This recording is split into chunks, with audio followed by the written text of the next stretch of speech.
Hello বন্ধুরা, তোমরা সকলে কেমন আছো? আশা করছি তোমরা সবাই ভালো আছো। আমিও খুব ভালো আছি বন্ধুরা। আজকে তোমাদের সামনে নিয়ে চলে এসেছি নতুন একটা রেসিপি। আমার কাছে এটা নতুন না, তোমাদের কাছেও নতুন না, কিন্তু আমি যেভাবে আজকে রেসিপিটা দেখাবো তার জন্য শুধুমাত্র রেসিপিটা নতুন। এটা আমি দেখাবো আজকের একদম অনুষ্ঠান বাড়ির মতন শুক্তো। তো এই শুক্তো বানানোর জন্য আমার কি কি উপকরণ লাগবে, কেমন করে শুক্তোটা বানাবো, কি কি মশলা ব্যবহার করব, আমি সমস্তটাই তোমাদেরকে দেখাবো। তো চলো বন্ধুরা, দেখতে থাকো আজকের ভিডিওটা। তো দেখো বন্ধুরা, আমার শুক্তো বানানোর জন্য যে মশলাগুলো লাগবে, 5 ফোড়ন লাগবে এখানে। ফোড়নের জন্য আমার শুকনো লঙ্কা, তেজপাতা লাগছে, আর আমার লাগছে এখানে রাঁধুনি। আচ্ছা, আর লাগছে এখানে 5 ফোড়ন। 5 ফোড়নটা আমি ভেজে গুঁড়ো করে নেব। আচ্ছা, তারপরে তোমার লাগবে গোটা জিরে লাগবে, তারপরে লাগবে তোমার আদা, গোটা জিরে, সর্ষে, কালো সর্ষে, সাদা সর্ষে, তারপর তোমার লাগবে বন্ধুরা এখানে চালমগজ, পোস্ত, রাঁধুনি। তো এই সমস্ত মশলা কিন্তু কিছু কিছু মশলা আমাকে জল দিয়ে ভিজিয়ে দিতে হবে।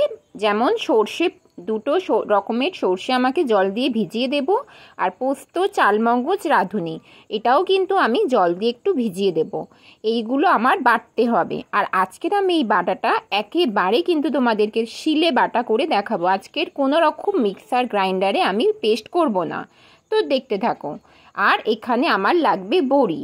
বড়ি এটা হচ্ছে বড় বড়ি, তোমরা জানো নিরামিষ বড়ি বলে, তো সেই বড়ি লাগবে। আর কি কি সবজি লাগবে বন্ধুরা একবার অবশ্যই দেখে নাও, এটা কিন্তু মিস করো না। এখানে লাগবে কাঁচকলা, সিম, আমি নিয়েছি লাল আলু, পেঁপে, করলা, নিয়েছি তোমার ডাঁটা, বেগুন, আলু। সবই আমি উপকরণ দেখিয়ে দিলাম তোমাদেরকে, আর সব সবজি আমি লম্বা লম্বা করে কেটে নিয়েছি। তারপর দেখো বন্ধুরা, গরম হয়ে গেছে কড়া, তেলও দিয়ে দিয়েছি। আর এই ছাঁকা তেলের মধ্যে আমি ভেজে দিচ্ছি এখানে বড়িটা আমি কিন্তু এখানে লাল লাল করে ভেজে নিলাম, তোমরা সেটা দেখতেই পেলে। তারপরে বড়িটা আমার যেই ভাজা হয়ে গেছে বন্ধুরা, আমি একটা পাত্রের মধ্যে কিন্তু তুলে নিলাম। তারপরে আমি সমস্ত সবজি কিন্তু এক এক করে ভেজে নেব।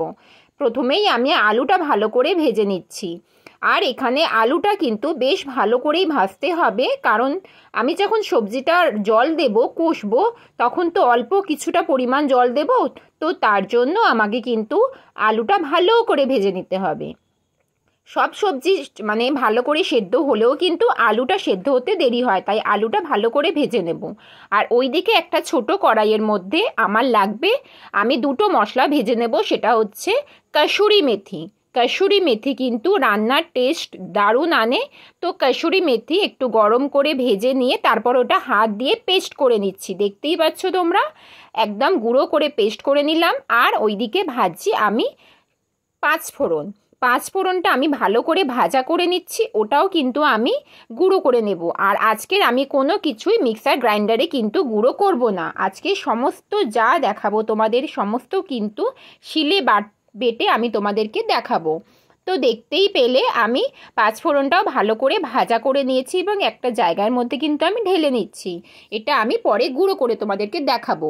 আর আমি তোমাদেরকে বললাম বন্ধুরা, আমি শিলে বেটে আজকে সমস্ত কিছু, আজকের মশলা আমি শিলে বাটবো। তো দেখতেই পাচ্ছ আমি মশলাগুলো শিলে বেটে নিচ্ছি। বড় করে দেখালে অনেক বড় ভিডিও হবে, তাই আমি তোমাদেরকে একটু ছোট করে দেখানোর চেষ্টা করছি। তো বন্ধুরা, আমার ভিডিওটা তোমাদের কেমন লাগছে অবশ্যই কিন্তু কমেন্ট করে জানিও।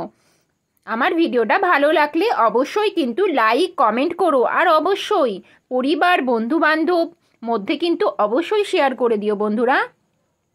তো দেখতেই পাচ্ছ আমি মশলাগুলো ভালো করে এখানে শিলনোড়ায় বেটে নিচ্ছি। তারপরে দেখো মশলাগুলো প্রায় বাটা হয়ে গেছে আমার। চালমগজ, পোস্ত আর রাঁধুনি একসাথে বেটেছি, আদা জিরে একসাথে বেটেছি, আর আমি সর্ষে দু রকমের সর্ষে, সাদা সর্ষে আর কালো সর্ষে একসাথে বেটেছি। আর এই দিকে দেখো সবজিগুলো এক এক করে প্রায় ভাজা হয়ে গেছে, আর কিছুটা পরিমাণ আমার সবজি কিন্তু বাকি আছে। আর দেখতেই পাচ্ছ প্রায় সমস্ত সবজি আমার এক এক করে ভাজা হয়ে গেল। তারপরে আমি ফোড়ন দিয়ে নিচ্ছি, ওই যে তেলটা ছিল সবজি ভাজার তেল, তার মধ্যেই আমি দিয়ে দিলাম বন্ধুরা রাঁধুনি, শুকনো লঙ্কা, তেজপাতা। আমি ফোড়ন হিসাবে কিন্তু 3টে জিনিস ব্যবহার করলাম, রাঁধুনি, শুকনো লঙ্কা, তেজপাতা। তারপরে আমি দিয়ে দিলাম এখানে আদা জিরে বেটে নিয়েছিলাম, সেই পেস্টটা কিন্তু আমি দিয়ে দিলাম। আর তোমরা সকলেই জানো বন্ধুরা, শিলনোড়ায় বাটা মশলা কিন্তু টেস্ট খুব সুন্দর হয়। আর পাশে দেখছো জল গরম বসিয়ে দিয়েছি, সেইখান থেকে আমার জল কিছুটা লাগবে, আর আমার বর কিন্তু স্নানের জন্য জল নেবে।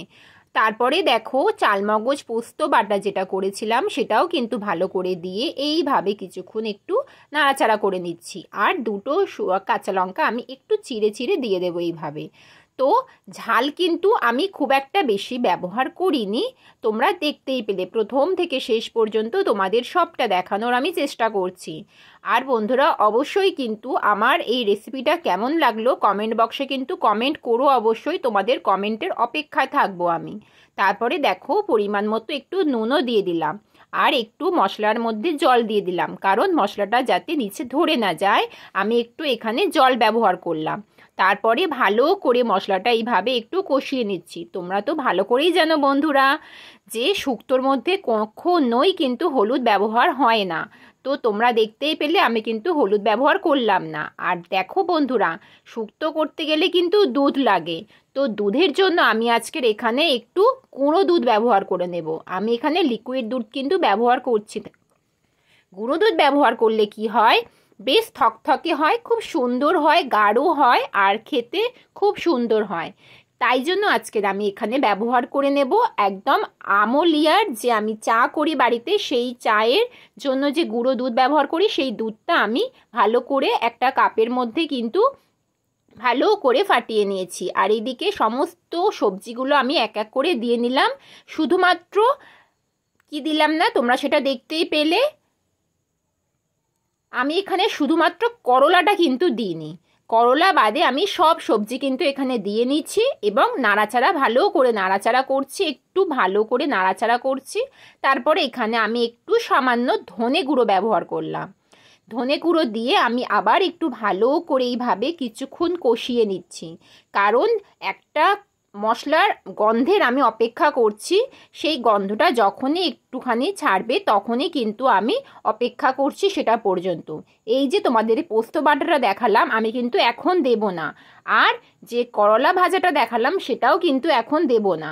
এবার মশলা থেকে একটা স্মেল এসেছে, তখনই আমি এখানে জল দিয়ে নিলাম। আর এই সবজিটা একটু সেদ্ধ হতে সময় লাগবে, আর সবজিগুলো একটু জলও টানবে, সেজন্য আমি আর একটু পরিমাণ গরম জল দিয়ে দিলাম। যে কোনো রান্নাতে বন্ধুরা তোমরা যদি গরম জল ব্যবহার করো তাতে কিন্তু রান্নার স্বাদ খুব সুন্দর এবং অসাধারণ হয়। আর এই দিকে আমি কাজু বাদামটা ভিজিয়ে নিয়েছিলাম, কাজু বাদামটা আমি একটু পেস্ট করে নিয়ে শিলনোড়ায় বেটে নিয়ে চলে আসবো তোমাদের কাছে, আর এসেও গেছি। তারপরে দেখো আমি শিলনোড়ায় বাটা যে কাজু বাদামটা এখানে আমি একটু দিয়ে নিলাম, এটা আমি লাস্টে ব্যবহার করলাম যাতে আমার এই স্মেলটা একটু একটু থাকে, আর এতে রান্নার স্বাদ দারুণ আসে। প্রায় আমার শুক্তো অনেকটা হয়ে এসেছে, সেই জন্য আমি কি করলাম দেখো, বড়িগুলো যে ভেজে রেখেছিলাম বন্ধুরা সেটা কিন্তু আমি এখানে দিয়ে দিলাম, তোমরা সবাই দেখতে পেলে। আর বড়িগুলো যেই না ঝোলে দেবার সাথে সাথে বড় বড় হয়ে ফুলে উঠবে, দারুণ শুক্তো লাগছে দেখতে, আর খেতেও কিন্তু দারুণ হয়েছিল, তোমাদেরকে বন্ধুরা বলে বোঝাতে পারবো না।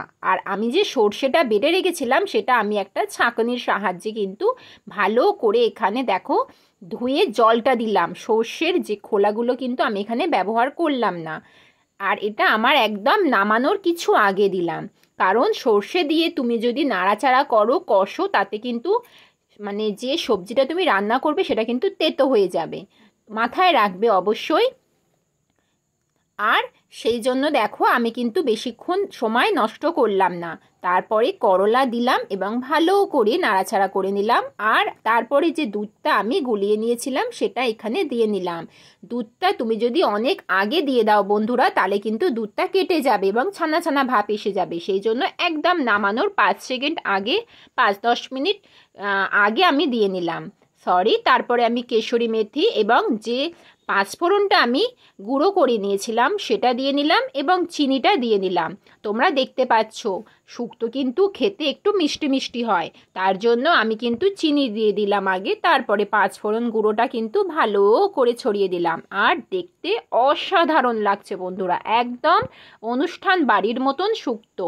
তারপরে দেখো সামান্য পরিমাণ ঘি অ্যাড করে দিলাম।